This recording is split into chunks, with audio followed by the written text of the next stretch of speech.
I'm Dr. Fidel Tomas Manalaysay III, and I'll be doing my lecture, and my topic will be female and functional urology. Functional urology refers to or covers urinary incontinence, prolapse, female urology, reconstructive urology, neurogenic and non-neurogenic dysfunction. It deals with functional disorder of the lower urinary tract, and it's known as an overlap of three subspecialties of urology, namely female urology, reconstructive urology, and neurourology. After my training last 2019 in functional urology under Professor Jang-Wang Kim in Korea, we had a total of 180 cases, majority of which are artificial sphincter, HOLEP or holmium enucleation of the prostate, and sling procedure. The topics on hand will be subdivided into three parts, namely incontinence, vesico-vaginal fistula, and pelvic organ prolapse. Let's start with the first part with incontinence. So urinary incontinence is described as involuntary loss of urine, the prevalence rate of which is between 25 and 40%. We need to differentiate the different types of incontinence, whether it is stress incontinence, urgency incontinence, or a mixed type of incontinence. Stress incontinence is defined as incontinence on effort or exertion or sneezing or cough, while urgency is incontinence associated with sudden compelling desire to pass urine. Mixed is a combination of both. So for my first question, does improving an associated condition like diabetes mellitus improve urinary incontinence compared to no correction? According to the EAU guidelines, there is a lack of evidence for this. In line with good medical practice, it is recommended to address the following conditions. So stress urinary incontinence have two types. It is whether due to poor urethral support or secondly due to ISD or intrinsic sphincter deficiency. Urodynamically, intrinsic sphincter deficiency is defined as a valsalva leak point pressure of less than 60 centimeter water or a maximum urethral closure pressure of less than 20 centimeter water. In the diagnosis part, we start with history taking along with questionnaires and bladder diary. It is very important. To do with the pelvic exam, we need to do a Q-tip test, which tests the urethral mobility. If the Q-tip test is more than 30 degrees, the urethra is said to be hypermobile, which is prone to develop stress urinary incontinence. We can also do a cuff test or a pad test. And for this case, urodynamic study is optional. In index case, or pure stress urinary incontinence, we don't usually recommend to do a urodynamic study. So what's an index case? Index case is a patient with pure SUI, meaning no urgency or no urinary urgency incontinence. There's no previous anti-incontinence surgery like sling or AUS or sphincter. There's no history of radiation. There's no ISD or the VLPP is more than 60 and the MUCP is more than 20. And the urethra is hypermobile. We have certain objective tools to help us in the diagnosis and management for this type of cases, namely questionnaires and the bladder diary. Questionnaires like IPSS or OAB-SS, ICIQ, and the following are validated set of questions for which is used to quantify or qualify symptoms of interest. Where bladder diary is known as the best non-invasive tool to document the number of episodes of leaking, the number of pads, times the patient is passing urine, average and maximum voided volume, the types and amount of fluid drunk, and presence of urgency or nocturia. So this is example of 72-hour bladder chart.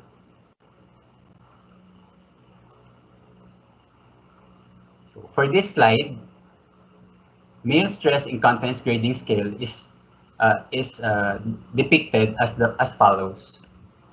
In a study by Morey et al. Last 2017, it is said that an ideal candidate for sling has a standing cuff test of grade 0 to 2 and a baseline pad test of less than or equals to 2 per day. Also, there's no the history of radiation is very pertinent for this kind of cases. So how to go about with do the standing cuff test? First, there's two ways of doing it. You ask the patient to drink a lot of water, and then until the patient is feeling the sensation of there's an urge to urinate. Or secondly, we induce the bladder filling by inserting a catheter, then instilling a warm saline, and again, instructing the patient to feel the normal desire to void. So after that, we advise the patient to stand, and towel is held below the meatus to collect for any leakage. It is graded as follows: 0, 1, 2, 3, and 4. We advise the patient to forcefully cough 4 times, and then accordingly, if the grade is 0, 1, or 2, sling is recommended. While for grade 3 and 4, an artificial sphincter is highly recommended. So for the management, we divide it into two, again, starting with conservative treatment, behavioral treatment, and pelvic floor muscle testing. So what does behavioral treatment mean? Behavioral treatment is a group interventions that improve lower urinary tract symptoms by changing patients' behavior or environment by teaching new skills. It is also includes patient education and any of the following: active use of pelvic muscle floors for urethral occlusion, urge prevention and suppression techniques, bladder training with urge control, biofeedback, electrical stimulation, fixed or incremental voiding schedule, fluid management, caffeine reduction, dietary changes, weight loss, teaching normal voiding techniques, or other lifestyle changes. Pelvic floor muscle training or pelvic floor rehabilitation is a cornerstone of behavioral treatment for lower urinary tract symptoms. It is said that pelvic floor muscle contraction may raise the urethra and press it toward the symphysis pubis. It is also known that it can prevent the urethral descent, and it improves structural support of the pelvic organs. Thus, may result in hypertrophy of the striated muscles, increasing external mechanical pressure on the urethra. After failure of conservative management, we can advise the patient for surgery, either urethral bulking agent, sling procedure, or artificial urethral sphincter. It is known that the gold standard for management for all forms of SUI is Vesico-vaginal sling. More so for patients with hypermobility, intrinsic sphincter deficiency, mixed urinary incontinence, and patients with concomitant conditions like cystoceles or urethral diverticulum, or it associated with neurologic conditions. However, this type of management is very invasive since we have at least 2 incisions. 1 incision in the abdomen and 1 incision in the vagina. According to the 2020 EU guidelines, in women presenting with urinary incontinence, initial assessment is composed of the following: history, physical exam, questionnaire, voiding diary, urinalysis, and a post-void residual if there's presence of difficulty in voiding. Pad test is also recommended, however, the recommendation is just weak. After which, we discuss the management options to the patient, and regardless if it's stress, mix, or urgency incontinence, we can advise the patient for behavioral and pelvic floor muscle testing or training. In patients with urgency urinary incontinence or urgency predominant mixed incontinence, it is strongly recommended to give antimuscarinics or give mirabegron. In patients with stress urinary incontinence or stress predominant urinary mixed incontinence, the options are as follows: mid-urethral slings, PUA sling, colpo suspension, urethral bulking agent.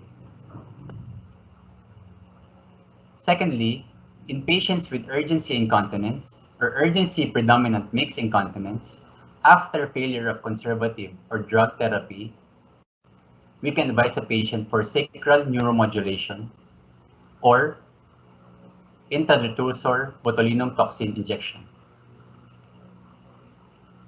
This flowchart is from Campbell, and it's a busy flowchart. So to simplify this, we just focus on this part, and we need to recall the standing cuff test we discussed a while ago. So in patients with mild to moderate urinary incontinence, with adequate detrusor contractility, or patients with poor dexterity, it is recommended to do a perineal sling. While in male, with patient with moderate to severe urinary incontinence, or gravitational urinary incontinence, or with prior history of failed AUS, artificial sphincter, or failed prior sling procedure, with prior radiation, AUS is highly recommended. Okay? We breathe in and breathe out. We move to our second part. The second part of our lecture will be dealing with vesico-vaginal fistula. As we know, this is a communication between the bladder and the vagina. It is the most common urinary fistula and the most common complaint for this complaint of patients with VVF is a continuous or constant urinary discharge per vagina. Along with complete history, a properly done pelvic exam is needed to diagnose this kind of cases. So how do you do a pelvic exam? First, you ask the patient to lie down. Secondly, we do inspection of the external organ or external genital organ. We check for discharge, redness, or lesions. And then thirdly, we do speculum exam. We check for the lateral walls of the vagina and the posterior walls and the cervix. And lastly, we do an internal exam by inserting 2 fingers in the vagina and we check for tenderness of the uterus or the ovaries. For the diagnostics, we start with urinalysis or urine culture to check for infection. We also request for a urine cytology to rule out any malignancy. We do a dye test. This diagram shows us a simple depiction of how does the dye test works. So we advise the patient to take oral phenazopyridine, or in our setting, the Philippines, we use oral rifampicin to color the urine. And then we instill saline with methylene blue inside the bladder around 200 ml, and then we pack the vagina with 3 swabs or a whole gauze wrap inside with the lubricating jelly. After which, we advise the patient to walk around 30 minutes and then we remove the packing. If the pack has a blue coloration in the middle, it is suggestive of this vesico-vaginal fistula. However, If the discoloration is as a distal swab, it is suggestive of a urethrovaginal fistula. A proximal staining with orange or red coming from the ureter denotes a ureterovaginal fistula. Cystoscopy is done to determine the orientation of the fistula. Also, to plan for the optimal management of the case. Since significant inflammation or infection or induration around the fistula may mitigate against immediate repair. Fistula located near at the orifice may require ureteral reimplantation and may mitigate against a complete transvaginal repair. Okay. Cystogram is to objectively determine the presence or location of the fistula, usually seen on the lateral view of the cystogram. An IVU or a CT urogram is also requested because up to 12% of post-surgical VVFs have initiated ureteral injury or a ureterovaginal fistula. Also, urodynamics study can be done in patients with history of radiation, pelvic surgery, neurogenic vesico-urethral dysfunction, voiding dysfunction, or urinary incontinence. So for the management, we divide the management into two, starting with conservative management. Either we do a prolonged bladder drainage, injection of glue or fibrin, or fulguration. These type of cases are only advisable for small fistula measuring less than 0.5 centimeter or 2 to 3 millimeter.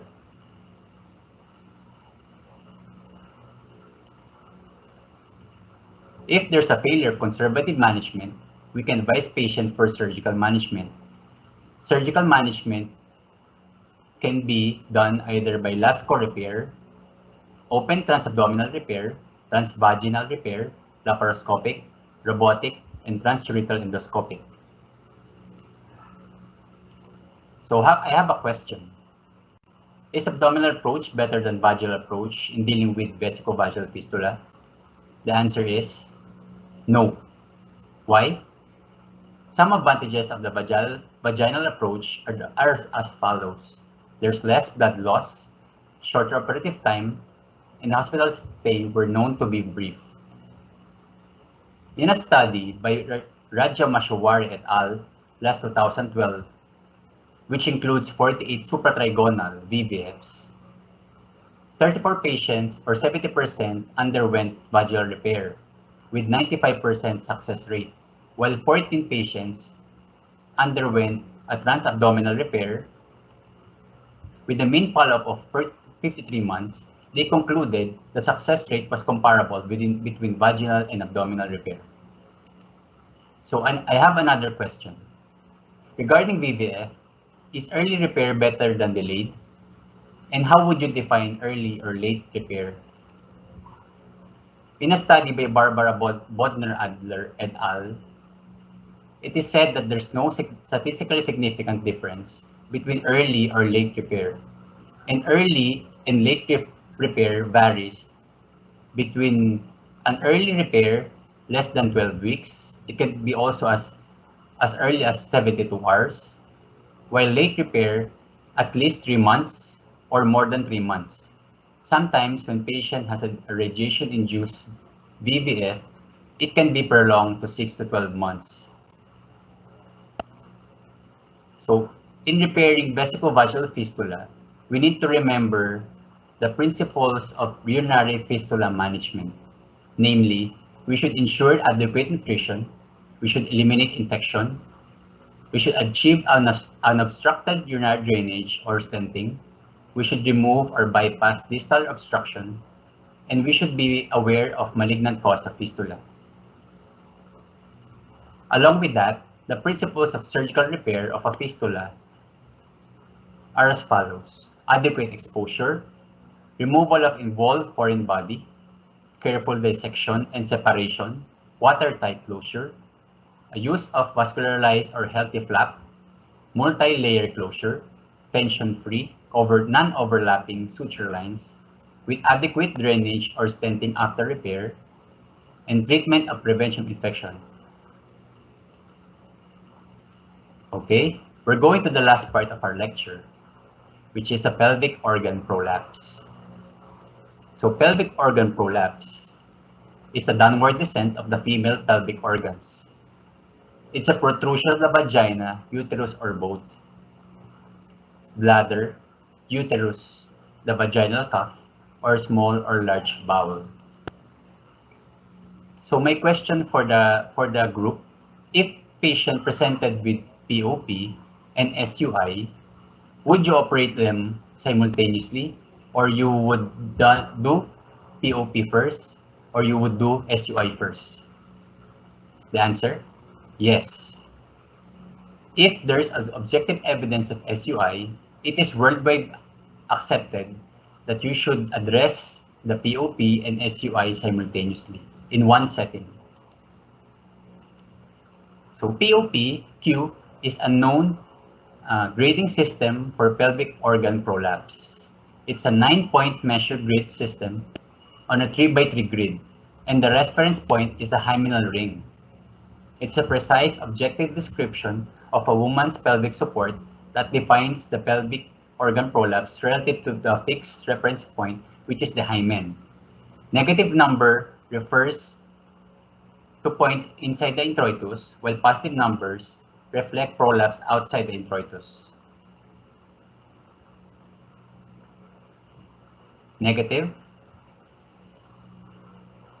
inside, positive, outside. So in management of pelvic organ prolapse, we need to understand the supports of the pelvic area. We can classify them either by levels of support by Delancey or by compartment, anterior, apical or middle, and posterior. According to Delancey, we can separate the pelvic area support into 3 levels, level 1, 2, and 3. Level 1 originates from the greater sciatic foramen, sacroiliac region, and lateral sacrum. It has a vertical support suspending the upper vagina and cardinal uterosacral ligament complex. It suspends the uterus and upper vagina to the sacrum and lateral pelvic side wall. While the level 2, it has no intervening paracolpium. It fuses with urethra anteriorly and bleeds in the perineal body posteriorly. It's composed of perineal membrane, levator animuscles, and perineal body. And level 3,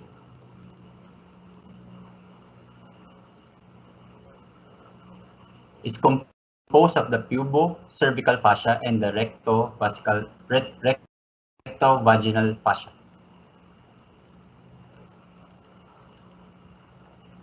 Also, by support or by compartment, we can divide the pelvic area by 3, anterior, middle, and posterior. The anterior compartment is composed of endopelvic fascia, arcus tendinous fascia pelvis, and the levator animuscles, while the apical or middle compartment is composed of the cardial uterosacral ligament complex. The posterior compartment is composed of peritoneum of the cul-de-sac, the rectum, and the perineum. So what are the indications for surgery for pelvic organ prolapse? Patient have symptomatic feeling of heaviness, patient with voiding dysfunction, pain that's refractory to painkillers, bleeding, or if there's upper tract dilatation. Surgery is recommended for patients who have the indications, and surgery can be divided, or prolapse repair can be defined as either obliterative, restorative, or compensatory. Obliterative repair means it should be offered in patients with comorbidities that preclude the prolonged surgery. It may offer symptom relief with minimal morbidity, and it's contraindicated in patients who wish to be sexually active. Restorative surgeries are those with discrete defects in the fibromuscular layer of the endopelvic fascia. The goal is to correct the defined defects in the native tissues by using endogenous support structures. While compensatory, it is known that the native tissues are weak or have failed surgeries, so we use synthetic biologic or autologous graft for this kind of cases. Nice to know are the following surgeries: colporrhaphy, uterosacral ligament suspension, sacrospinous fixation, iliococcygeus suspension, sacrocolpopexy, and colpoclysis. So for the summary, in patients with urinary incontinence, the types or the patient either has intrinsic sphincter deficiency, plus or with poor urethral support. In patients with urgency urinary incontinence, it's highly recommended after behavioral therapy to give antimuscarinics or mirabegron. While in patients with female stress urinary incontinence, after failure of medical or behavioral treatment, we can advise the patient either for sling, colposuspension, or bulking agent. And for male stress incontinence, after failure of conservative treatment, we can offer sling procedure if it's mild and AUS if it's moderate or severe stress urinary incontinence. Regarding VVF, we should always remember to stick to the principles of surgery. And the best approach will depend on the surgeon, on experience. And the POP, it is crucial to know the location of the defect. Also, which approach will depend again on the surgeon. In patients with concomitant POP and SUI, we can advise a patient for simultaneous repair for this kind of cases. The references of my slides are the following. Thank you for your kind attention. Do you have any questions?